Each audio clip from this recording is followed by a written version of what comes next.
से ऊंचे शिखर पर से फेंक देना। इसको कितना दुख दीजिएगा, हमें लगता नहीं से कुछ होने वाला है। हटाओ यहाँ से, फिर उसी कारागार बंद कर देना। जल्लाद के हाथों से ऊंचे शिखर पर ले जाकर के वहां से फेंक दिया जाएगा तालाब में। लेकिन माचिस से जलने वाली नहीं है मालिक। अब इसे क्या कीजिएगा, फेंक दो? हटाओ, उठाओ इसको पहाड़ पर से। हाँ,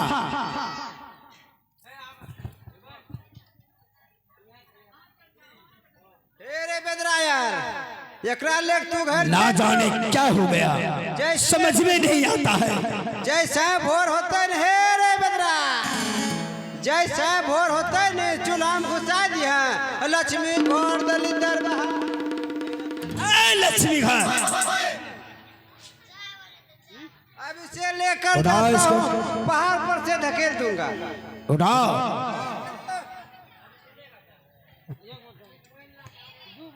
खड़े आ जाओ। देखो चंपा, हेलो, अगर पिताजी अपना हट को नहीं छोड़ते हैं चंपा, मैं तुमसे अंतिम बार बोलता हूँ, इसके बाद तो समय नहीं मिलेगा, तुम तो मर जाओगी। अपने पिता को भगवान मान जा चंपा, पिता के शरण में चले जाओ। कहियो ने कहियो ने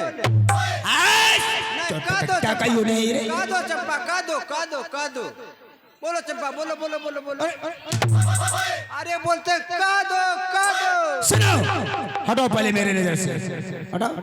इसको बोलने दीजिए, कुछ बोलेगी। बोलो बेटी, बहन बहन बहन है कौन? सिपाही भैया, भक्तों क्या करे जो? बोलो। आप बोलने के लिए रहा है क्या? कुछ नहीं रहा, मोचीज भी नहीं रहा, तिल्ली भी खत्म।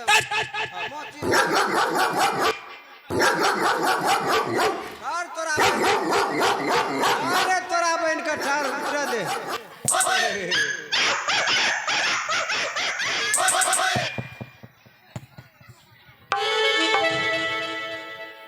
हे चोरिदा हाजीदा हो पिताजी, नहीं, हे याजुए के आदिनमा महल में,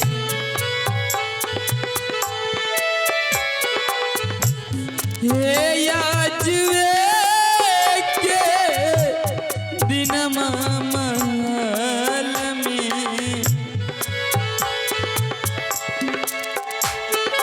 हे करिला हो भोले बाबा के पूजवे न हो।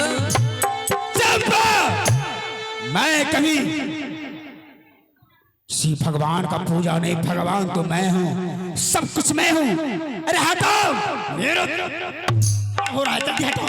क्या हुआ मालिक, चंपा माने कि नहीं? नहीं मानेगी। चंपा, कितना दुख झेलोगी मेरे बहन? पिता के शरण में चले जाए, इसको भगवान स्वीकार कर लो, नहीं तो ये जल्लाद तुम्हें छोड़ेगा नहीं। नहीं भगवान भगवान, हे ये कदी न हो टूटिए हो जाई नहीं हो। चुप रहो, हे तोरो गु वनमा हो पिताजी, जाओ। हे तोरो गु मनमा हो पिताजी, हे टूटी जाई तई हो एक दिन गु मन रे नरे में। अरे सिपाही, आओ यहाँ। कहिए मालिक क्या हुआ? अरे समझ में नहीं आता है। अरे हम जैसे पहाड़ पे चढ़ने वाले थे, आप आवाज लगा दिया, वहां से घूम गए मालिक। क्या हुआ, दिक्कत बोलिए। सुनो, बोलो। शिखर पर से फेंकने के बाद भी जो है वो बच गई। उसको फेंके नहीं थे, अब ऊपर चढ़ने वाले थे, अब आवाज लगाए वहां से घूम गई। ऐसा करो तो वो क्या समझेगी, जिंदा रहते हुए उनको इतना कष्ट देना है ताकि जो है समझ जाएगी पिता का वचन अपमान करने से मुझे कैसा अंजाम मिला।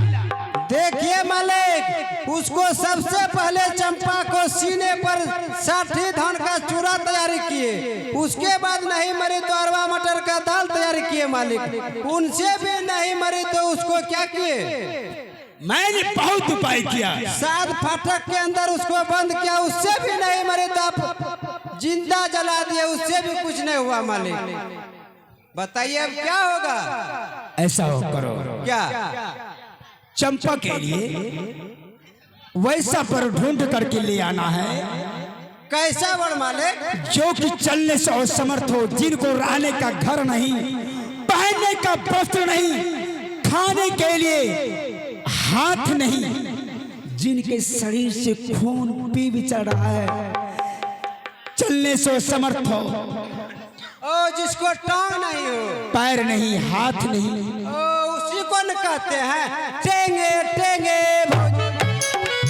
अरे टेंगे नहीं, के लिए लेंगे लेंगे की न रे, वैसा पर ढूंढ करके ले आना है जो चल नहीं पाता, कोढ़िया अपाहिज। ओ कोढ़िया, हाँ पुत्रा ना तू क्या करे जो अरे कोढ़ी अपाहिज जिनके शरीर से खून पी भी चल रहा है,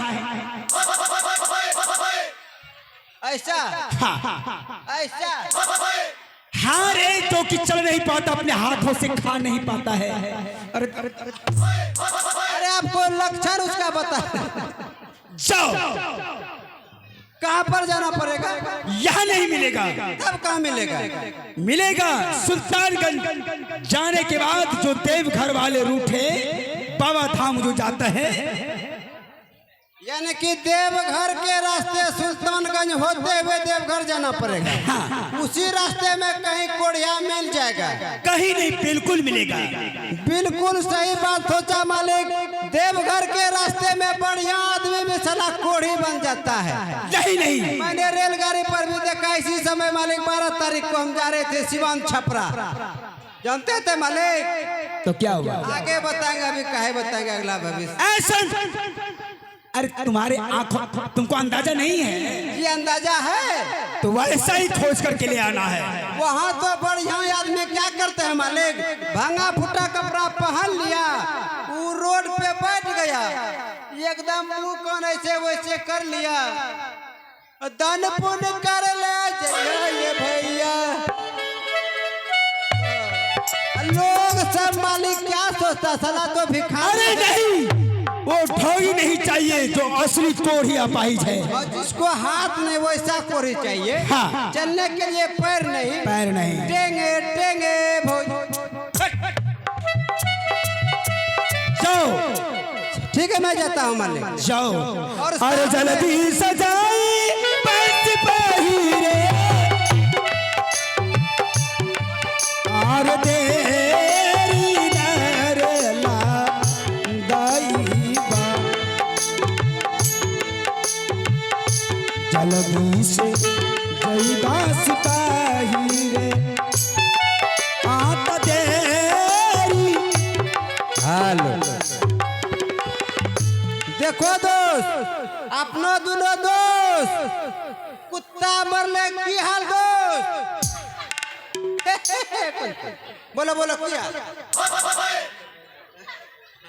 अरे इन्हें सुना है कोई नहीं करे, नया आदमी जी। देखो दोस्त, मालिक का आदेश से देवघर वाला रास्ता में कहीं कोढ़िया अगर मिल गए, ओकरा एते लेकर ना छे, बुझले बात। अरे भागना, अरे अब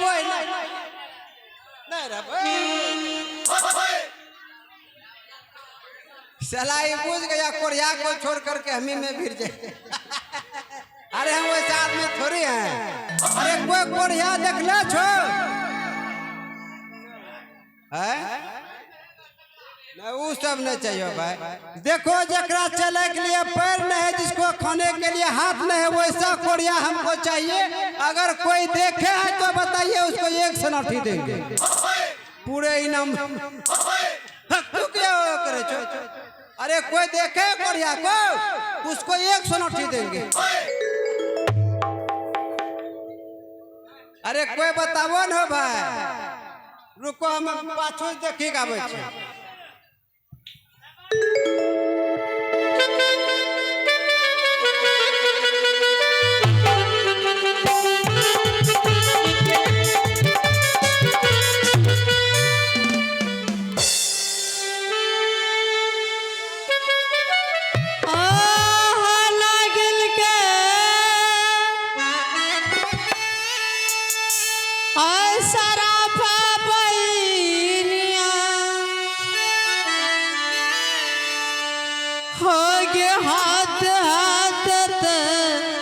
अपर लैत दैया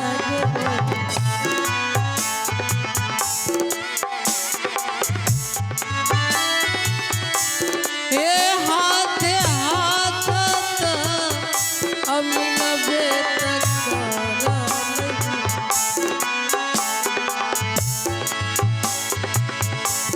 हे नागिन के गेसा अरा पगे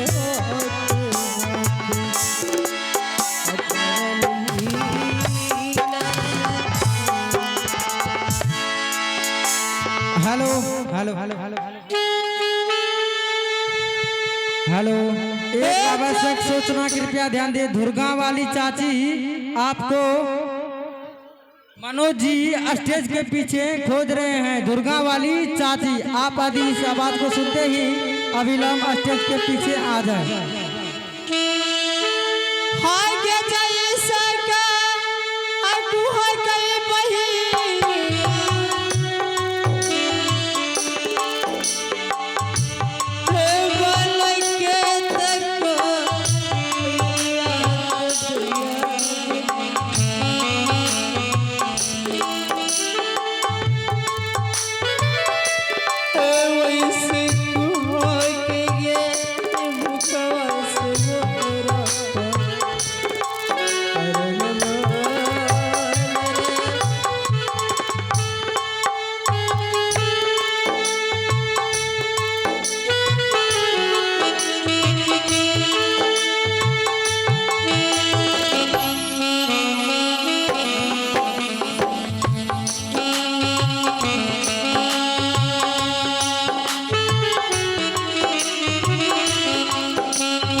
चलिए इनाम के दौर में चलते हैं। आप ग्राम पटोली के रहने वाले श्रीमान भगत गाने वाले सिकंदर पंजियार के तरफ से इस कोरी भिखारी को पूरे 51 रुपया दान देते हैं। हमारी पार्टी हार्दिक हार्दिक अभिनंदन करती है।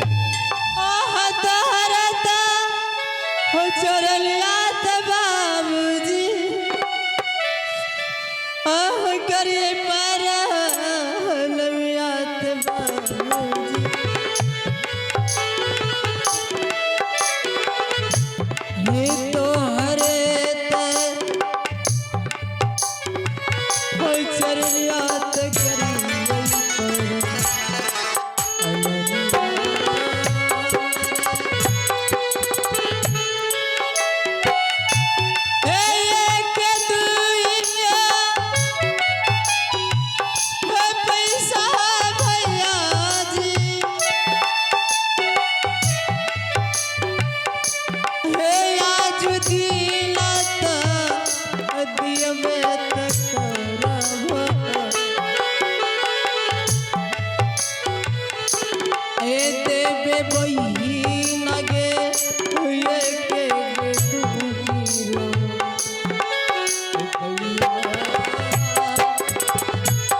हे दियावा मत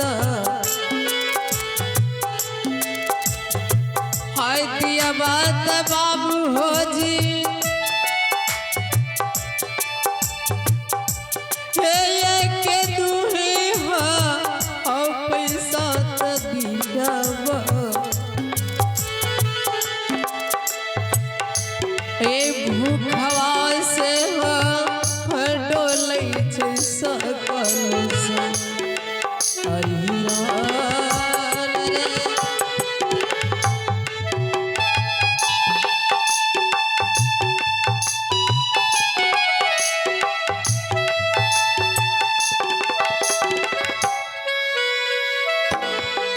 हे कोई धारा हे मत माता भैया जी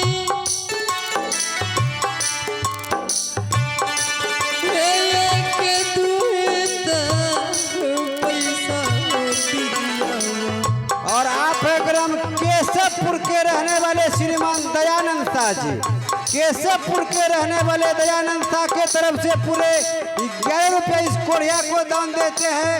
हमारी पार्टी तहे दिल से शुक्रगुजार है। आय दिया वही लगे ये के तू हीरो पैया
रे ना के क्यों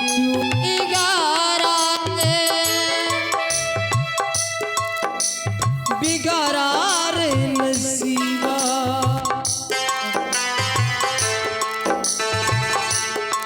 ऊपर ऊपर आले ऊपर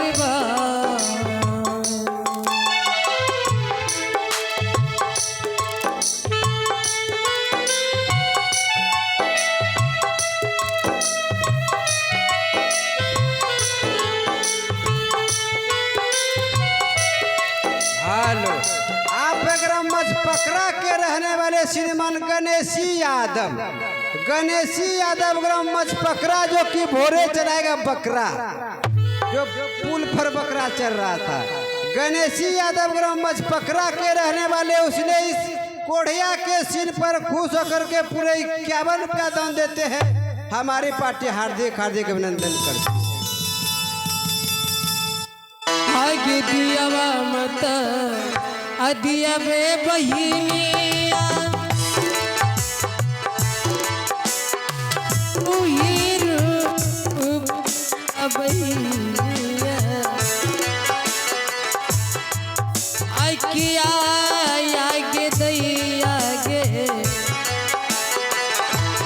ये देवे बहिना गे ये के तू हीरो पैया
दी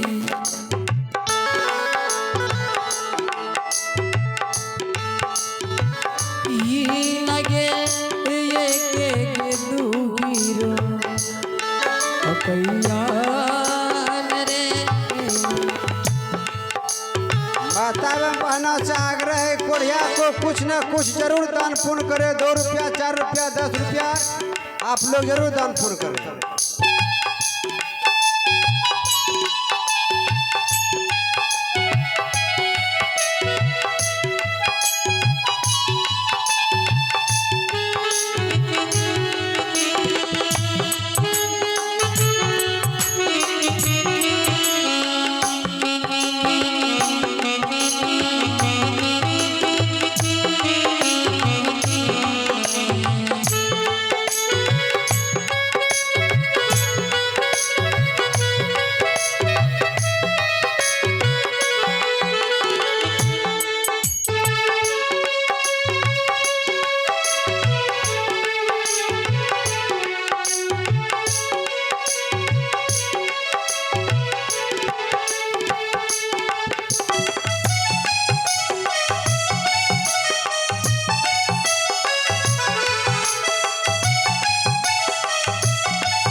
हे पीढ़ी के गेली आई खलका बहिनिया आगे में टलतना आज तकरत ए नागिन के गे सारा फगे हाथे हाथे कर लई